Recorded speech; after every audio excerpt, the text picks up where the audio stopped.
Sabir Türklerinin ve Batı Göktürk boylarının devamı olan Hazarlar, Göktürk Birliği döneminde Göktürk Devleti'nin batı kanadını oluşturmaktaydı. Göktürklerin yıkılmasından sonra bağımsızlaşıp Kuban Irmağı ile Azak Denizi arasındaki araziye yerleşmişlerdir. Bu bölgedeki diğer Türk kavimlerini içlerinde eritip 7. yüzyıl ile 10. yüzyıl arasında Hazar Denizi ile Karadeniz'in kuzeyinde egemenlik kurmuşlardır. Videoya başlamadan önce abone olmayı beğendiyseniz, beğenmeyi, yorum yapmayı unutmayın. 1. yüzyıl İslam tarihçisi El-Mesudi, İranlıların Hazar adını verdikleri kavime, Türklerin Sabir dediklerini bildirmektedir. Ayrıca bu bölge doğudan batıya doğru gelişen büyük göç hareketlerinin yolu üzerinde bulunduğundan, Hun, Ogur, Fin-Ugor ve Avarlardan kalan kütleler de burada hayatlarını devam ettirmişlerdir. Hazarların Orta Asya'dan bu bölgeye gelmelerinin tarihi kesin olarak bilinmemektedir. Hazarlar hakkında bilgi veren Gürcü kaynaklarına göre, Hazarlar bu bölgeye milattan önceki devirlerde gelmişlerdir. Hazarların tarih sahnesine çıkışları kaynakların ifadesine göre 2. yüzyılın sonlarına doğru olmuştur. 198 yılında Barsillerle beraber Ermenistan'a saldırmışlardır. 1. yüzyılın başlarından 4. yüzyılın ortalarına kadar Ermenistan bölgesinde Bizans'a karşı Sasani Devleti ile beraber savaşan Hazarlar, 4. yüzyılın ikinci yarısından itibaren Sasanilerin Ermenistan'ı ele geçirip komşularına karşı istilacı bir siyaset izleyince, Hazarlar bu defa Bizans'la anlaşarak onlara karşı savaşmaya başlamışlardır. 363 yılında Bizans İmparatoru Julian'ın Ermenistan'da bulunan Sasanilere karşı yaptığı savaşa Hazarlar da katılarak Bizans'a yardım etmişlerdir. Bunun üzerine Sasaniler, Kafkasya'da bulunan kabilelerle anlaşarak onların Hazarlara saldırmalarını sağlamışlardır. Hazarlar, Attila'nın 434 yılında Hun İmparatoru olması üzerine bir süre Hunlara tabi olmak zorunda kalmışlardır. Ancak Attila'nın ölümünden sonra dağılan Hun İmparatorluğundan ayrılan Hazarlar, yeniden Sasani topraklarına saldırmaya başlamışlardır. Bu durum karşısında Sasani İmparatoru, Bizans'tan yardım istemek zorunda kalmıştır.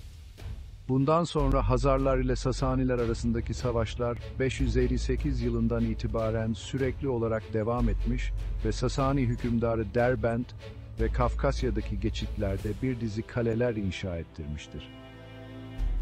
5.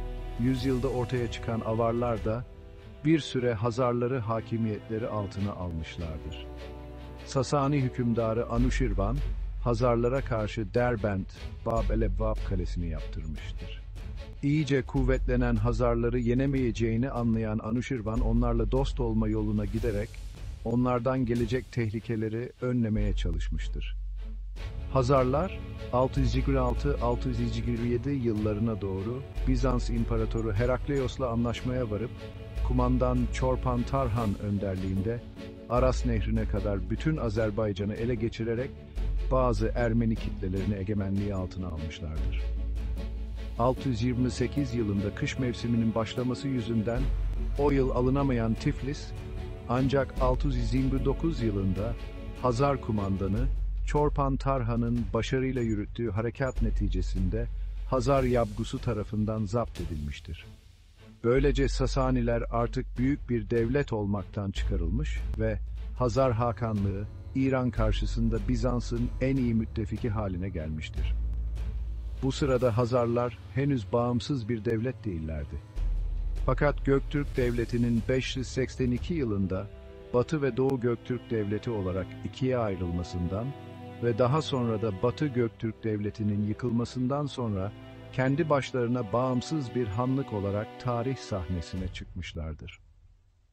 Süratle siyasi ve askeri nüfuzlarını genişleten Hazarların bağımsız bir devlet haline gelmeleri ise 630 yılını bulmuştur. Kağanlığın yayıldığı alan Batı Göktürk Kağanlığı'nın batıda en uçta kalan noktalarıydı. Kırım, Kafkasya, Dinyeper, Don Nehri ve Volga arasıyla Hazar Denizi çevresidir. Hazar-Bizans işbirliği karşısında zayıflayan Sasani İmparatorluğu, 632-634'lerde İslam kuvvetleri tarafından çökertilip İran toprakları Arapların eline geçince, İslam ileri harekatı bir yandan Ermenistan yolu ile Kafkaslara doğru bir yandan da Suriye üzerinden Anadolu içlerine kadar gelişmeye başlamıştır. Araplarla Hazarların mücadeleleri şiddetli ve devamlı olmuştur. İlk büyük taarruz 651-652 yıllarında Halife Ömer zamanında yapılmış ve İslam orduları Hazar topraklarına girip Derbent'i alarak Hazarların bu sıralardaki başkentleri olan Belencere'de kadar ilerlemiş, ancak Hazarlar tarafından geri püskürtülmüşlerdi. Belencer'in Araplar tarafından istila edilmesinden sonra Hazarlar başkentlerini aşağı Volga civarına nakletmişlerdir. Daha sonra güneye doğru ilerleyerek Ermenistan'a girmişlerdi. Karadeniz'in kuzeyindeki Büyük Bulgarya Hanlığı'nın kuvvetli Hazar genişlemesi karşısında dayanamayarak İdil Bulgarları ve Tuna Bulgarları olarak ikiye ayrılması sonucunda Dinyeper'e kadar olan düzlükler Hazarların eline geçmiş. 55 ve Hakanlık, Kafkasların güneyinde de İslam ileri harekatına karşı yolları kapamıştı. 1. yüzyıl sona ermeden Hazarlar, Kırım'ı ele geçirip Azak Denizi çevresinde tam bir hakimiyet sağlamışlardır. Ve böylece Hazar Denizi'nden Dinyester'e, Kafkasların güney eteklerinden Oka Nehri'ne kadar bütün bölgeyi ve Kırım'ı ellerine geçirmişlerdir. 651-652'deki ilk karşılaşmadan sonra Halife Osman'ın 606'da şehit edilmesinden ve Halife Ali'nin halife seçilmesinden sonra meydana gelen karışıklıkların Kafkaslar yönündeki İslam saldırılarını azaltması üzerine harekete geçen Hazarlar Arran'a kadar indiler. Hazar İslam savaşları yaklaşık yarım asırdan fazla süren sınır boyu çarpışmalarıyla devam etmiş ve daha sonra da İslam orduları Emevi halifesi Muaviye zamanında Kafkas taarruzlarına yeniden başlamıştır. Ancak Arapların 717'de İstanbul'a yürümek üzere Kafkaslardan ayrılmak zorunda kalmasıyla Hazar taarruzu karşısında kalan diğer Arap kuvvetleri geri çekilmiştir. Bunun üzerine Hazar ordusu 717-718 yıllarında Şirvan'a girmiş ve Azerbaycan'ın büyük bir kısmını işgal etmiştir. Bundan sonra Kafkaslar bölgesi iki devlet arasında sürekli el değiştirdiği için İslam orduları Kafkasya'nın kuzeyinden öteye geçememişlerdir. Hazarlar, Kafkasya'da ilerleyen Araplara karşı 731'de büyük bir güç toplayarak karşı saldırıya geçip Arapları ağır bir mağlubiyete uğratarak geçmişte Hazarlara karşı bir takım başarılar kazanmış Ermenistan valisi Cerrah'ı öldürdüler. Hazar ordusu bu savaşta Musul önlerine kadar gelmiştir. Araplar böylece tekrar Azerbaycan'a gerilemek zorunda kaldılar. Buna karşı Said el-Hareşi komutasında yeniden toparlanan Araplar Hazarları geri püskürttüler. 732-733 yıllarında daha sonraları halife olacak olan Mervan bin Muhammed, Ermenistan'a ve Azerbaycan'a vali tayin edildi. Araplar en önemli başarılarını onun zamanında elde ettiler. Araplar Semender ve birkaç Hazar şehrini de ele geçirdiler. Bu savaşta ölü ve esirler veren Hazar Hakanı, Arap hakimiyetini ve İslamiyet'i kabul etmek şartıyla barışa razı oldu. Bunun üzerine yapılan antlaşmaya göre başkent İdil'de 2 fakih kalacak ve Hazarlara İslamiyet'i öğretecekti. Ancak Hazar Hakanı'nın Müslümanlığı çok uzun sürmemiş ve Hakan, Arapların gitmesini müteakip eski dinine dönmüştür. Böylece de İslamiyet, gerek Hazarlar arasında, gerekse de bu topraklardaki diğer kavimler arasında güçlü bir şekilde yayılma fırsatı bulamamıştır. Mervan'ın bu seferinden sonra İslam-Hazar ilişkileri genellikle dostane seyretmiştir. İslam halifeliğinde Abbasilerin iktidara geldiği 763'ten sonra Arap-Hazar mücadeleleri eski hızını kaybetmiştir. Hazarların Müslüman ülkelerine son akımları Halife Harun Reşit zamanında olmuştur. Halife Harun Reşit, kumandanı Yezid-i Hazarların üzerine göndermiş ve o da Hazarları Ermenistan'dan çıkarmayı başarmıştır. Bundan sonra Arap kaynaklarında Hazarların hücumlarından bahsedilmemektedir. Böylece Güney Kafkaslar'da hakimiyet için yapılan Arap-Hazar mücadelesi sona ermiştir. Hazarlar, 7. ve 8. yüzyıllarda nüfuzlarını artıran Hazarlara 7. yüzyılda Kırım Gotları tabi olmuşlardır. Hazarlar 787 yılında Güney Kırım'daki Doros, şimdiki Mangup kalesini ele geçirmişler ve böylece Gotların Kırım'daki hakimiyetini sona erdirmişlerdir. 1. ve 9. yüzyıllarda büyüyerek sınırları batı ve kuzey yönünde genişleten Hazar Kağanlığı, Doğu Avrupa'nın güçlü devletlerinden biri olarak her kavimden belli şartlara göre vergi almıştır. Karadeniz'in kuzeyi, Karadeniz sahilleri, Kuban Nehri boyları ve Kırım'ın Hazarların eline geçmesi üzerine Bizans ile Hazarlar arasındaki ilişkiler büsbütün sıklaşmıştır.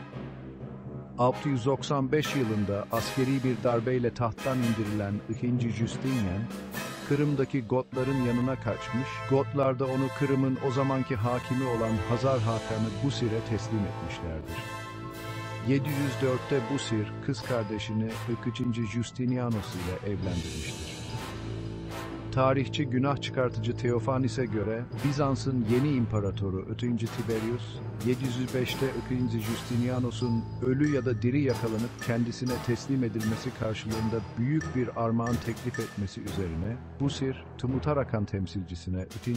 Justinianos'un ölüm talimatını verdiyse de II. Justinianos, karısının yardımıyla kurtularak Konstantinopolis'e döndü ve Bulgar hükümdarı Tervel Han'ın yardımıyla tekrar tahta geçti. Bu arada Cherson'u ele geçiren Hazarlara 710'da savaş açtı. Cherson'u ele geçirmesine karşın Hazar Hakan'ından da yardım alan Chersonlu isyancılar Kırım'ı ele geçirdi. Bu sırada savaşa giden ordu 711'de Filippikos'un tarafına geçti ve yiğitinci Justinian asıldı. Araplar karşısında Hazarlar ve Bizanslıların beraber hareket etmesi 4. Leon zamanında da devam etmiş ve 3. Leo, oğlu Venci Konstantinos'u Hazar Kağanı Bihar'ın kızıyla evlendirmiştir. Bu evlilikten doğan Hazar 775'te tahta çıkmıştır. Kurulan akrabalık bağlarıyla birlikte iki ülke arasında ticari ilişkiler gelişti. Hazarlar da 834-835 yıllarında saldırılardan korunmak için Sarkel Kalesi'ni yaptırmak isteyince Bizans İmparatoru Teofilos'a elçi göndererek kendisinden destek aldılar. Hazar-Bizans ilişkileri, İmparator Romanos Lekapenos döneminde Bizans'ın Yahudilere olan tutumu nedeniyle bozulmuştur.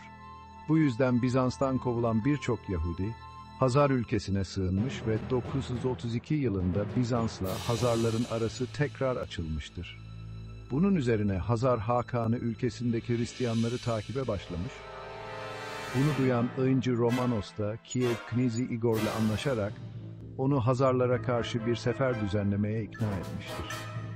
Bir süre sonra Bizans-Hazar ilişkileri daha da bozulmuş ve Bizans, Uz, Peçenek, As ve Alan kabileleriyle anlaşarak onları Hazarlara karşı saldırtmışsa da Hazarlar bu saldırıları geri püskürtmüşlerdir. Rus-Hazar ilişkileri yıllıklara göre 859'da başlamıştır. Yıllıklarda 859 olayları anlatılırken Hazarlar, Rus kabileleri olan Polyan, Severyan, Radimiç ve Viyatiçlerden her ev başına bir sincap kürküyle gümüş para aldılar şeklinde geçmektedir. 71 Rurik'in yerine geçen Gorod Knezi Oleg, bu duruma bir son vermek için 884 yılında Severyanların üzerine gidip onların Hazarlara vergi ödemelerini istemediğini söylemiştir.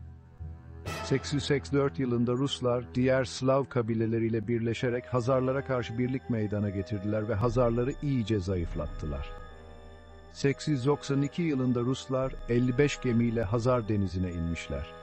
Cil ve Deylem sahillerine, Taberistan ve Abiskon topraklarına asker çıkarıp çevreyi yakıp yıkmışlar ve topladıkları ganimetlerle geri dönmüşlerdir.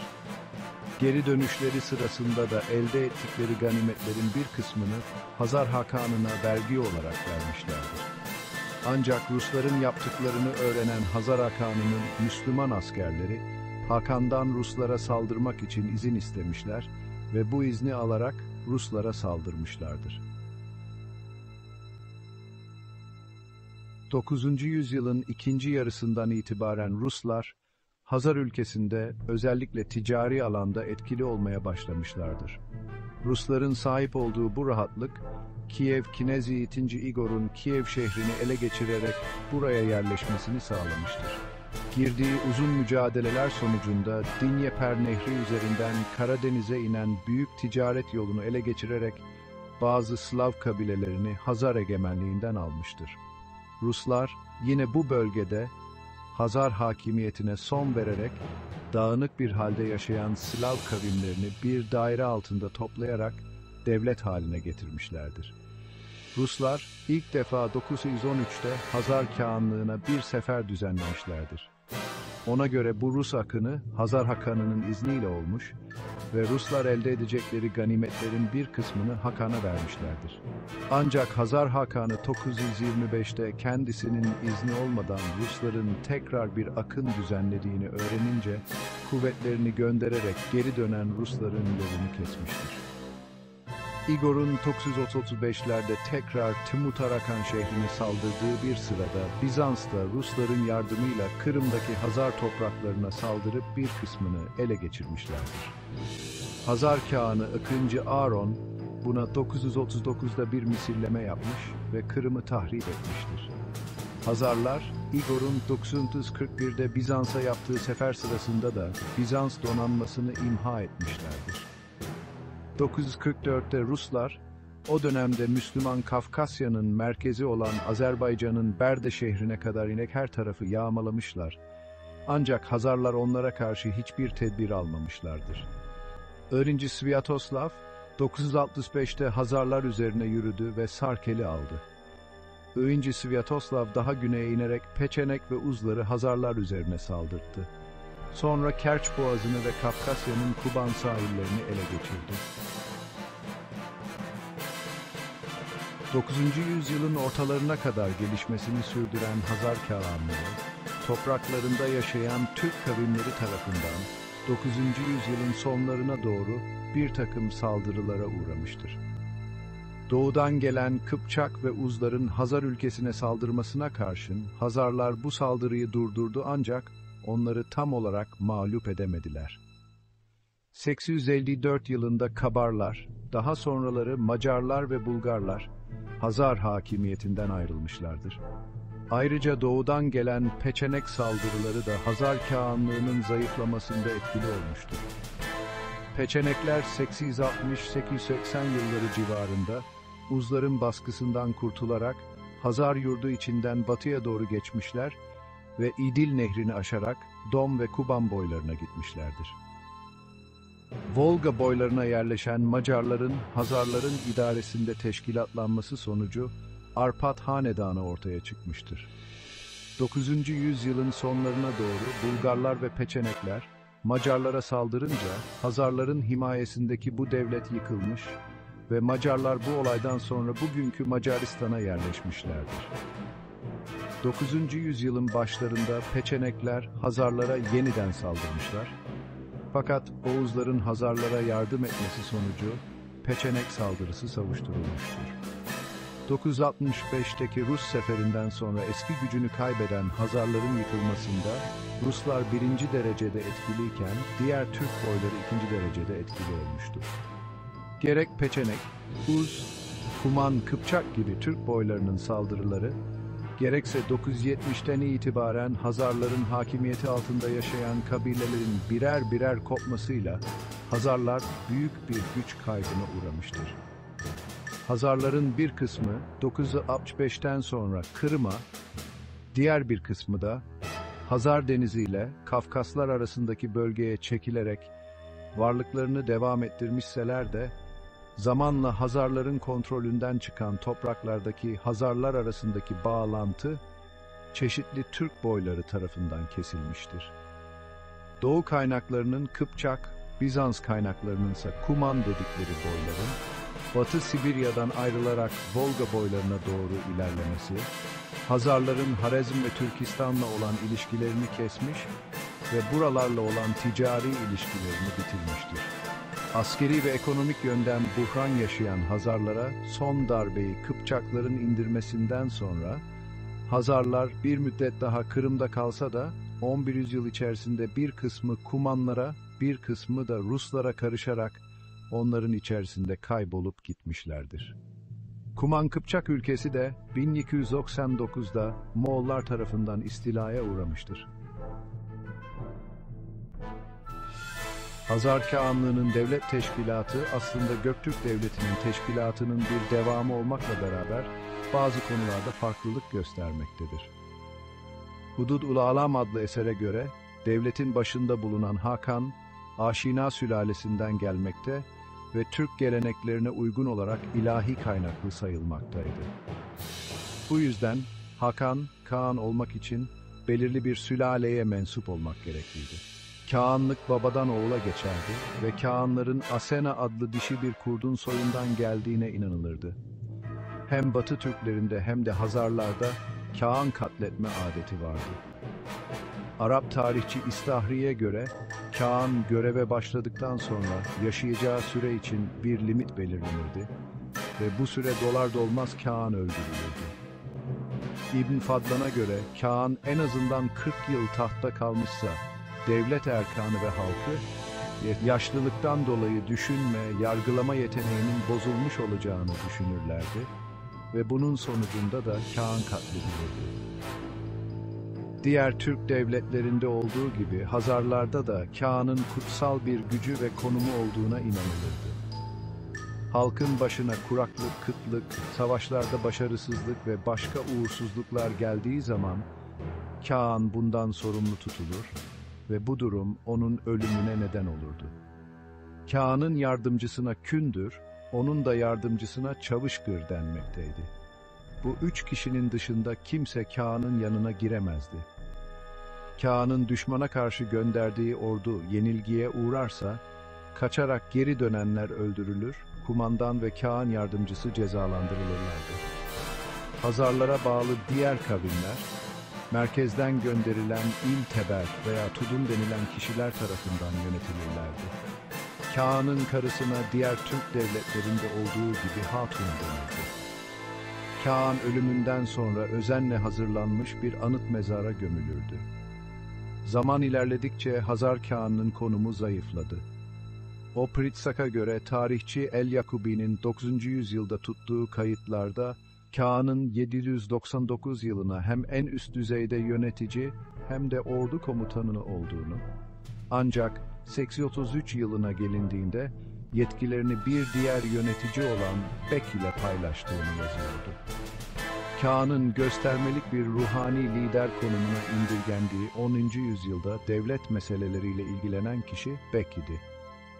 İbn Fadlan'ın anlattığı kadarıyla Bek her türlü yasak koymaya, cezalandırmaya, affetmeye ve devlet işlerini yürütmeye yetkiliydi. Yine de o dönemin hiyerarşisinde bir unvandan ibaret olan Kağan'ın ardında ikinci sırada yer alıyordu. Bek'in en önemli sorumluluklarından biri de ordu komutanlığıydı. Hazar yönetiminde 3. kademede bulunan kişiye Kender, 4. sırada gelen Kender'in vekiline de Javişkar denmekteydi. Yönetim hiyerarşisinde 5. sırada Tarkan bulunmaktaydı. Görevi, Hazar ordusunda alay komutanlığı yapmak ya da yardımcı orduları komuta etmekti. Tarkan aynı zamanda 8. yüzyılda Atil'in yerel valisinin de unvanıydı. El-İstahri'ye göre Hazar ordusu 12.000 kişilikti. Askerin küçük bir kısmı hariç düzenli bir şekilde ücret almaz, maaşlarını uzun vadelerle ve düzenli olmayan aralıklarla alırlardı. Hazarların ücretli askerleri yoktu ve şehirlerin savunmaları gönüllüler tarafından yapılırdı. Ancak 9. yüzyılın ortalarında ticaretin gelişmesiyle askerlik mesleğiyle uğraşanların sayısı azalmış ve bu durum ücretli askerlerin sayısının artmasını da beraberinde getirmiştir. Öte yandan Harezm'den getirilen ve Arsiye adı verilen İran kökenli Müslüman askerler Hazar Kağanı'nın özel muhafızlığını yapmaktaydı. Hazar ordusunda bunlardan başka Slav Rusları da görev alıyordu. Ayrıca Hazarların deniz gücü olduğu görülmemektedir. Hazarya'da görev yapan yerel valilere Tudun adı verilirdi ve bunlar Hazar Kağanı tarafından atanırdı. Tudunlar vergi toplarlardı ve gümrükten sorumluydular. Balıkçı adı verilen sahil güvenlik görevlileri de mevcuttu. Ancak bazı şehirlerde Tudunlar ve balıkçılarla aynı görevi üstlenen ve seçimle iş başına gelen yöneticiler de vardı. Babuk şehrin babası adı verilen bu yöneticilerden biri Cherson'u 705-840 yılları arasında yönetmiştir. Bir başka Baba Guk da 703 yılında Tmutarakan'ın yöneticisiydi. Ayrıca Hazarlar, Kiev Ruslarının da kurdukları Kiev Knezliği'nin yönetim biçimini etkilemişlerdir. Rusların Kumanlar üzerine yaptığı seferdeki mağlubiyeti destansı bir biçimde anlatan Igor destanında Novgorod Svarsk Prensi Igor'un unvanı Kağan'dır. Hudud al-Alam adlı eserde Igor'dan Rus Kağan'ı olarak bahsetmektedir. Tüm inançların mahkemede temsil edilmesini sağlayan ve böylece hoşgörü ortamını da yaratan Hazarlar düzenli bir hukuk sistemi de kurmuşlardı. Başkentte 4 farklı inancı temsil eden 7 baş yargıç yüksek mahkemeyi oluşturuyordu. Atil'deki mahkeme esas olarak ticari davalara bakıyordu. Hazarların en önemli gelirini ticaret akışı oluştursa da ihraç edecek fazla malları bulunmamaktaydı. En çok bal, tutkal, bal mumu, un, kadife ve kürkler ihraç edilmekteydi. Ayrıca ticaret kervanları ve gemileri Hazar Kağanlığı'na 1/10 oranında vergi öderlerdi. Hazar denizinden gelen gemilerden de gümrük vergisi alınırdı. Hazarlar, Müslüman ve Rus tüccarların ülkelerinden serbestçe geçmelerine izin vermişlerdir. Bu tüccarlar özellikle 10. yüzyılda İtil'in devamlı müşterisi olmuşlardır ve bir süre sonra da birçoğu buraya yerleşmiştir. İtil dışında Sakşın şehrini de bir ticaret merkezi yapan Hazarlar, 8. yüzyılla 11. yüzyıl arasında topraklarının geniş bir bölümünde güven ve asayişi sağladığı için Doğu Avrupa'da tam anlamıyla bir Hazar barışı çağı yaşatmışlardır. Sarkel Kalesi'nde ele geçen eşyalardan Hazarların birçok kavimle ve başka Türk topluluklarıyla büyük boyutlu ticaret ilişkileri olduğu, ayrıca tarım ve hayvancılıkta da ileri bir düzeye vardıkları anlaşılmıştır. Hazarlarda ziraatin ve özellikle de ticaretin gelişmiş olmasına rağmen, ekonomik hayatlarının esasını yine de hayvan yetiştiriciliği teşkil ediyordu. Nehir boylarındaki otlak ve sazlıklar hayvan yetiştirmeyi kolaylaştırıyordu. Ancak Hazarlar giyim eşyaları ve bir kısım ihtiyaçlarını Araplardan ve Bizanslılardan ithal etmekteydiler. Ayrıca Hazar kılıçları da Ruslar tarafından oldukça ilgi görmekteydi. Hazar Kağanlığı'nın birçok bölgesinde, özellikle de kuzeydeki ormanlık alanlarda tahıl tarımı oldukça yaygınken, güneydeki bozkırlarda göçebe çobanlık hakimdi. Hazar bozkırlarında darı, buğday, arpa, çavdar, kendir ve bezelye gibi çeşitli bostan sebzeleri yetiştiriliyordu. Hazar yerleşimlerinde yapılan kazılarda kavun ve hıyar tohumları ile üzüm ve kiraz kalıntıları bulunmuştur. Hazarya'da yapılan balıkçılığın yanında hayvan yetiştiriciliği de yapılıyordu.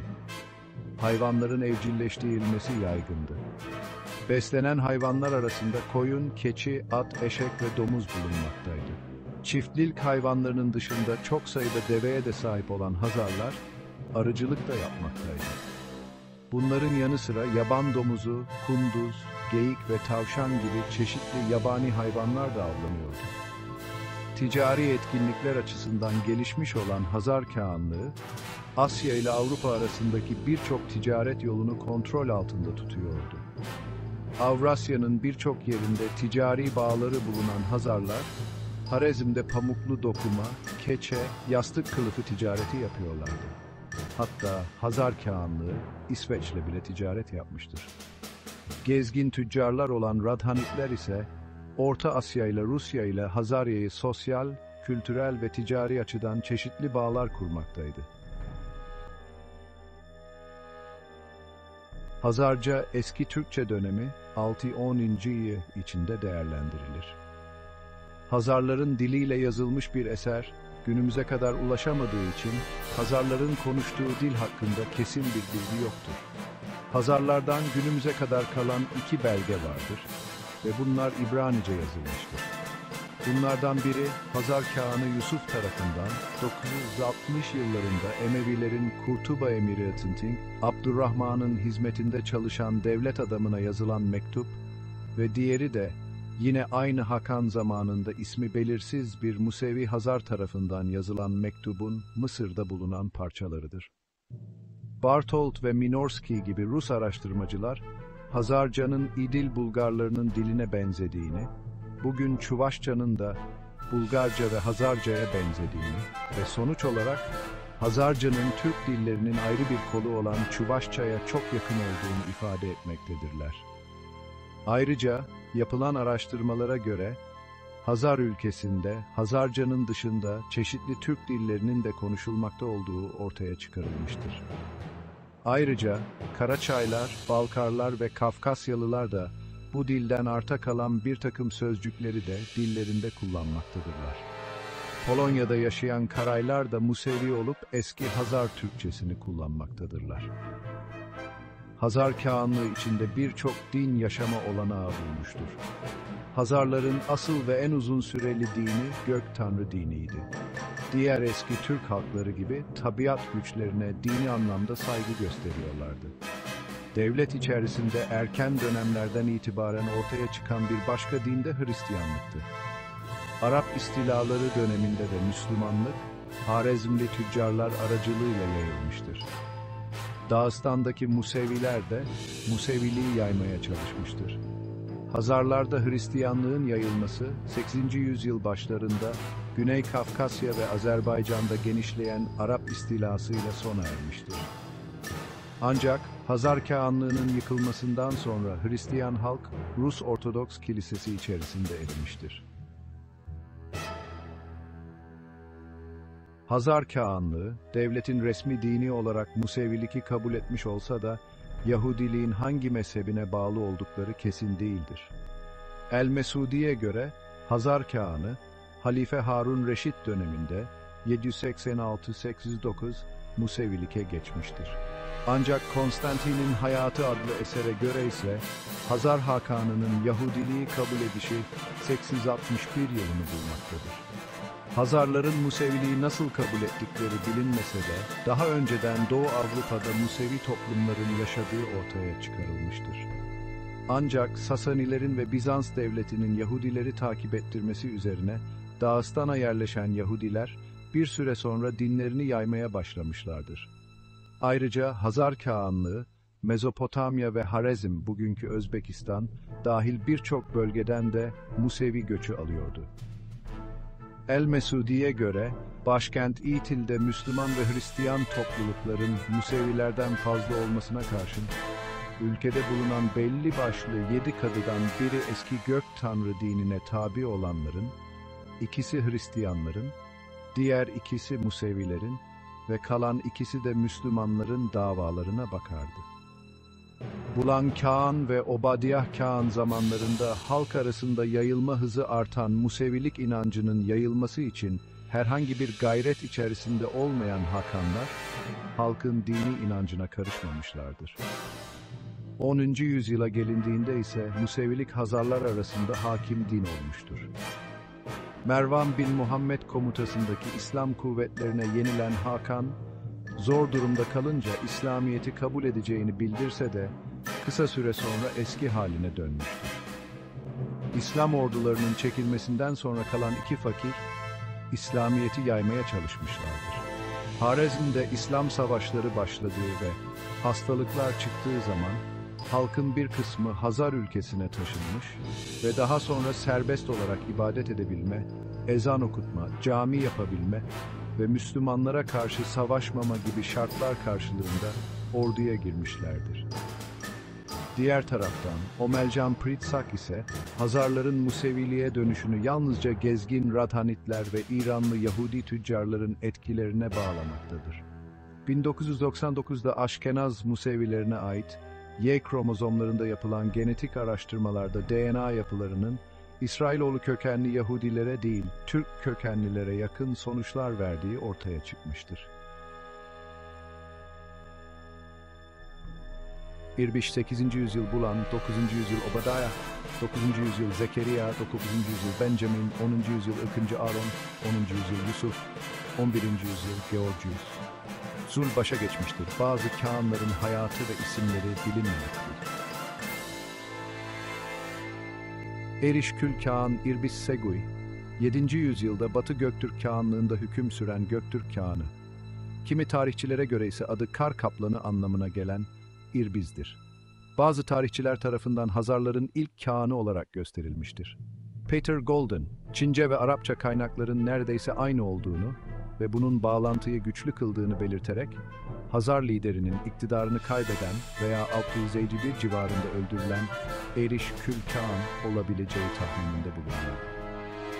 Peter Golden, Çince ve Arapça kaynakların neredeyse aynı olduğunu ve bunun bağlantıyı güçlü kıldığını belirterek, Hazar liderinin iktidarını kaybeden veya 651 civarında öldürülen Eriş Kül Kağan olabileceği tahmininde bulunuyor.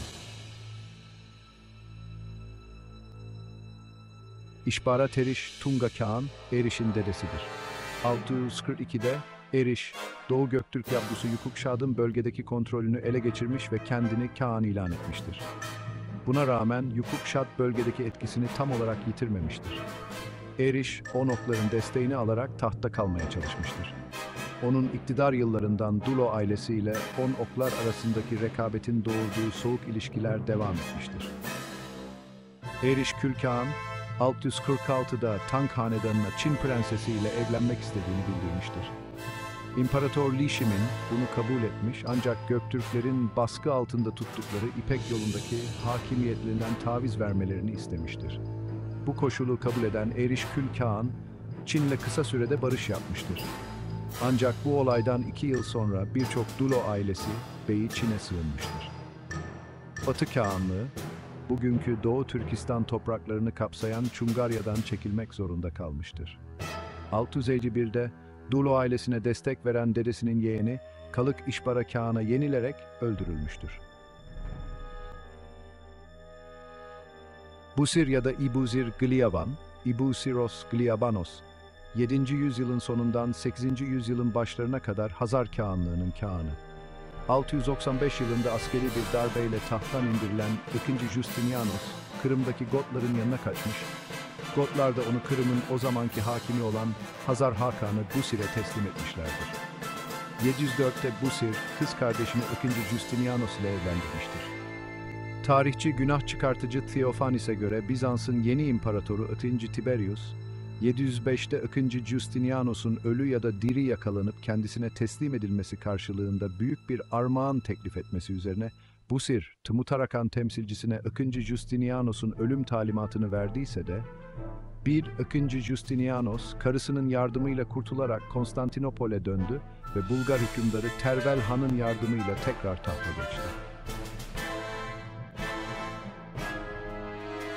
Bihar, 730'lu yıllar boyunca Hazar Kağanlığı'nın kağanı. Ermeni kaynaklarında Viharos veya Virhor adlarıyla yer almaktadır. Araplar karşısında Hazarlar ve Bizanslıların beraber hareket etmesi 2. Leon zamanında da devam etmiş ve 732'de 2. Leon, oğlu Venci Konstantinos'u Hazar Kağanı Bihar'ın kızı, sonradan İrini adıyla vaftiz edilecek olan Çiçek ile evlendirmiştir. Torunu olan 1. Leon ise Leon Hazar olarak çağrılmıştır. Prispit ya da Parspit, 730'lu yıllar boyunca Hazar Kağanlığı'nın kadın kağanı, hatun veya katun. Prispit, Müslüman kaynaklarında Hazarlar Kağanı'nın annesi olarak geçmektedir. Bazı kaynaklarda ise Barsbek adıyla geçmektedir. Tuvan Kağan, Omeljan Pritsak'a göre 830'ların ortalarında bir Hazar Kağan'ın adıydı. Kabarların Kağan Bek'e karşı olan isyanına öncülük etti. Bu isyan, Hazarların Yahudiliğe geçmesiyle kabaca eş zamanlı olarak gerçekleştiğinden, Pritsak ve diğerleri isyanın dini bir yönü olduğunu öne sürdüler. Omeljan Pritsak bir iç savaşı kaybettikten sonra sürgüne gönderilen Tuvan Kağan adlı bir Hazar Kağan'ının takipçileriyle birlikte Rostov'un İskandinav Slav yerleşimine yerleştiğini, yerel İskandinav soylularıyla evlendiğini ve Rus kağanlarının hanedanının babası olduğunu iddia etti. Konstantin Zuckerman, Pritsakh'ın teorisini savunulamaz spekülasyon olduğunu söyleyerek reddediyor ve çağdaş kaynaklarda Ruslar arasına sığınmak için kaçan hiçbir Hazar kağanının kaydı olmadığını söylüyor. Bununla birlikte Hazar'ın erken Rus hükümdarlarıyla olası bağlantısı, 1. Sviatoslav gibi daha sonraki Rus hükümdarları tarafından stilize edilmiş 3 dişli bir tamga veya mührün kullanılmasıyla desteklenir. Benzer tamgalar kesin olarak Hazar kökenli harabelerde bulunur. Zekeriya, Hazar kağanlığının kağanı. Kiril ve Metodius'un Hazar ülkesine yaptıkları 861 yılındaki misyonerlik seferi boyunca Hazarların kağanı olarak bilinmiştir. Kiril ve Metodius'un ülkesini ziyaret ettiği süre zarfında Musevilik inancına geçtiği iddia edilir. Bulan ya da Bulan Sabriel, 700'lü yılların ortalarında hüküm süren Hazar kağanı. Adı Göktürkçe'de sığın geyiği anlamına gelmektedir. Yahudiliğe geçiş tarihi tartışmalıdır. Sabriel adı Yahudi olduktan sonra verilmiştir. Bulan Kağan ve Obadiah Kağan zamanlarında halk arasında yayılma hızı artan Yahudilik inancının yayılması için herhangi özel bir gayret içerisinde olmayan Hakanlar, halkın dini inancına karışmamışlardır. Obadiah, 8. yüzyılın sonu ile 9. yüzyılın başlarında hüküm süren Hazar Kağanı. Tarihçiler tarafından Bulan Kağan'ın torunu olarak tanımlanır. Yerine oğlu Hizkiya Hezekiyah geçmiştir. Bulan Kağan ve Obadiah Kağan zamanlarında halk arasında yayılma hızı artan, Yahudilik inancının yayılması için herhangi özel bir gayret içerisinde olmayan Hakanlar, halkın dini inancına karışmamışlardır. Obadiah aynı zamanda Yahudileri Hazar ülkesine yerleşmeye çağırmıştır. Benjamin ya da Benjamin, 9. yüzyılın sonuyla 10. yüzyılın başlarında hüküm süren Hazar Kağanı Menahem Kağan'ın oğludur. Hakkındaki bilgilere Şekter Mektubu adlı bir belgeyle ulaşılmıştır. Aralarında Peçenekler, Burtaslar, Onogurlar ve Bulgarların da bulunduğu farklı uluslardan oluşan dörtlü bir ittifakla savaşlar yapan Benjamin'in yerine oğlu I. Aaron geçmiştir. Akin, Aaron ben Benjamin, Benjamin'in oğlu ve 10. yüzyılın başları boyunca Hazar Kağanlığının kağanı. Kiev Knezi Kırı Igor'un 935'lerde tekrar Timutarakan şehrine saldırdığı bir sırada Bizans'ta Rusların yardımıyla Kırım'daki Hazar topraklarına saldırıp bir kısmını ele geçirmişlerdir. Hazar Kağanı I. Aaron buna 939'da bir misilleme yapmış ve Kırım'ı tahrip etmiştir.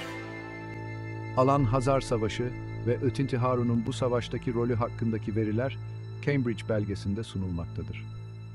Diğer kaynaklarda 10. yüzyılın başlarında hüküm süren Hazar kralının ismi verilmese de birçok önemli olayın arkasında bizzat onun olduğu aktarılıyor.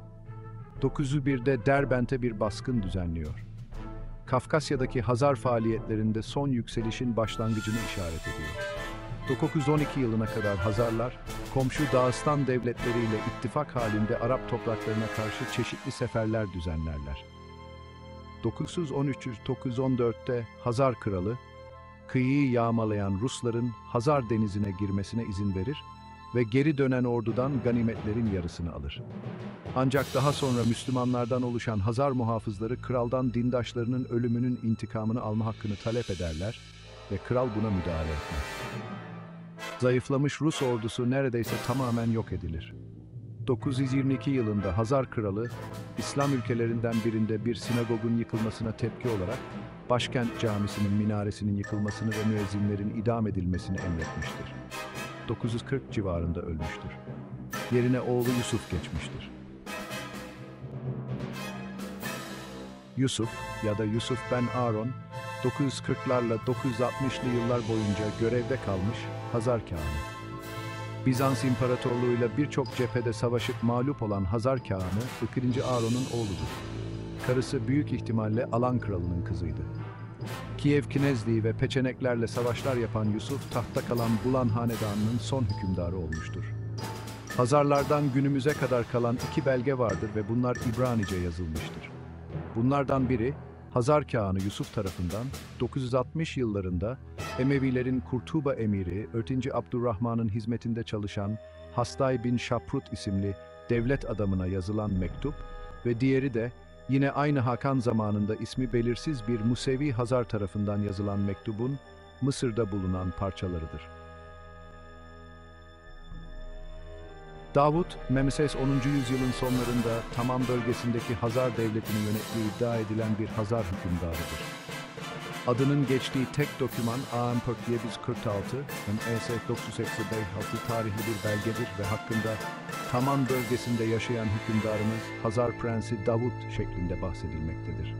Söz konusu belgenin zaman zaman sahte belgeler ve yazılar düzenleyen Abraham Firkovich'in elinden geçtiği için gerçekliği belirsizdir.